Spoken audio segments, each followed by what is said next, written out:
All right. Shalom. Shalom. First and foremost, I want to give all glory and praises to Yahweh, Ba'ashem, Yahushai, Ba'ashem, Rakakadash. Double honors to the apostles and the elders of Great Millstone. Honors and salutations to the hopeful elect. Pushing his word in truth and sincerity. All right, this is GMS LA South Bay. Coming back with another lesson. We're going to go into basically not being slothful. Not being slothful when it comes to this truth, and, being slothful, period, in your life as well. Mm-hmm. Because, being a servant of Yahweh Ba'ashem Yahushai, it's a standard, that you gotta live up to. It's a standard that the Lord has set for his men, the true men that's gonna serve the Lord in truth and sincerity. There's code of conduct that has to be upheld, and the Lord, the Lord, when you read the scriptures about men of the Lord, they weren't slothful men. All right, there were men, like when you read about the disciples, Yahushai was a carpenter, Peter and Andrew, his brother, were fishermen. Paul, the Apostle Paul, was a tent maker. Those men labored, not just in the word, but in their daily life as well. So the point we want to get across in this video, brothers, you can't be slothful in this truth, Yeah. So we're gonna start with the first scripture. First scripture, 2 Thessalonians chapter 3, verse 10. Mm-hmm. It says, "For even when we were with you, this we commanded you, that if any would not work, neither should he eat." And this scripture goes both ways. Can't be slothful first and foremost when it comes to the truth. Doing this work. You know what I'm saying? You can't be slothful. Coming to camp or doing your videos, whatnot, fellowshipping with brothers. Because doing videos and coming to camp, that's a major part of the truth. But there's many other aspects to this truth as well. You know what I'm saying? Communicating with brothers. You know what I'm saying? Checking in on brothers. You know what I'm saying? Doing wherever your rank is, wherever the duties of your rank, doing that to the best of your ability. There's many aspects to this truth, all right? But teaching this word is one of the main things, because that's very important. And also, not being slothful, being a man, you know what I'm saying? Taking care of your responsibilities. You know what I'm saying? Yep. Even if you do got a job, when you got a job, man, work at your job. Don't be sitting on your ass on your job BSing around. You know what I'm saying? When it's time for you to work, you work. Just like when you work for the Lord, you gotta give your all. You know what I'm saying?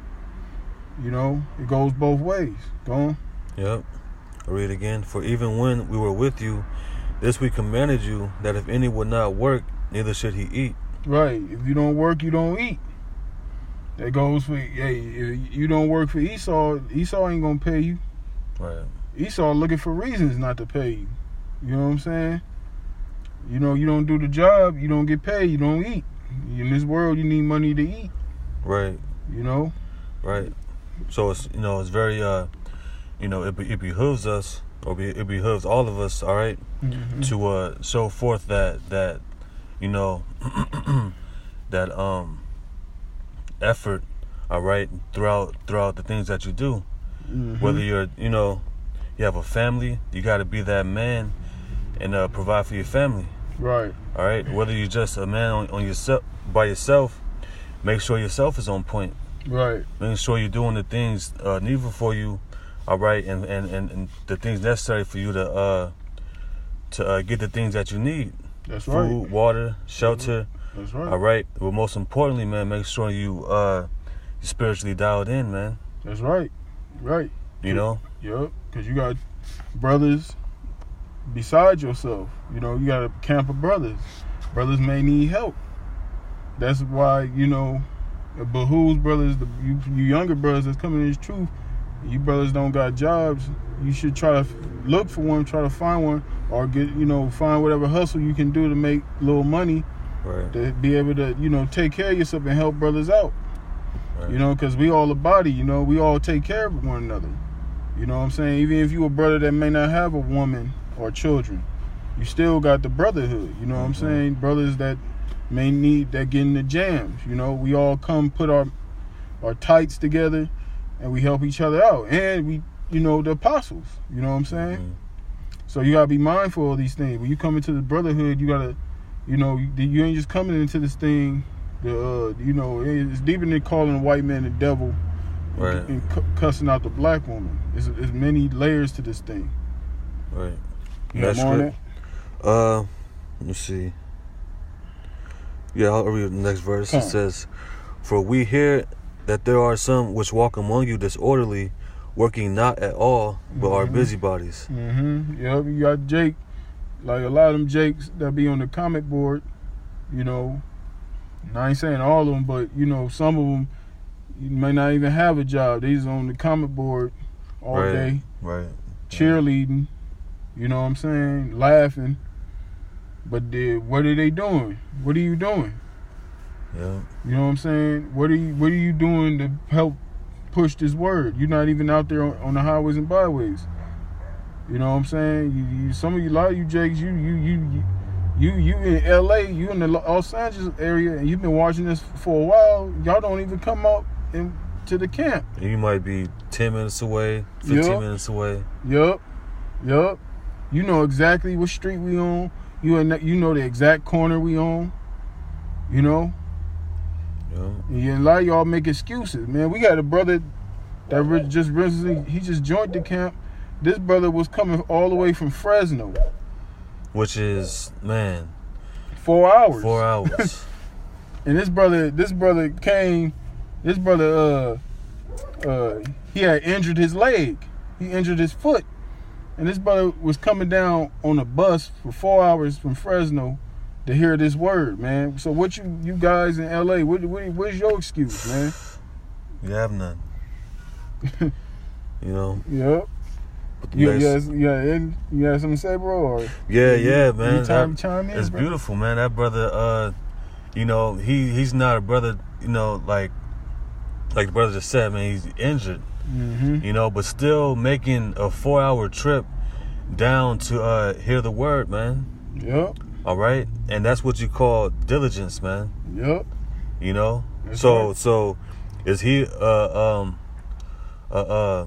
is he walking disorderly? No, he's walking orderly. Yep. You know, is he being a busybody? No, he's being a good servant. Right. You know? A soldier. Yep. Right. That's right. Get the next script. Yeah. Yep. 1 Corinthians 4. That's a man that's diligent. Yep. That's just an example of being diligent, and that's an example of not being slothful, man. You know what I'm saying? You got Jakes, you know, Jake, like, you got Jakes in the world, right? You got a nigga, I done seen this on plenty of occasions. You have a Jake, this nigga, he supposed to be a guard. He supposed to be a security guard. Jake, he over there got his shades on, think he's slick. He over there sleep. He'd be leaned back in the chair. He got his shades on, but he'll do it in a way to make it seem like he watching, but he sleep. You know what I'm saying? Jake over there sleeping, and meanwhile the place getting broken into. Now the scriptures call us watchmen, right? You supposed to be watching. Now look, the example I just gave, that nigga, he's a guard. He's supposed to be a watchman, but this nigga over there sleep. Now what you think the Most High gonna do if you sleeping on the job? You not out there. You not watching for the prophecies. You not doing your what you're required to do. What you think the Lord gonna do? The Lord gonna get you out of there. Yeah. And you know that's why we gotta have that, be humble and have that fear to do this work. Go on, brother. Yep. This is 1 Corinthians 4, and I'll read the point.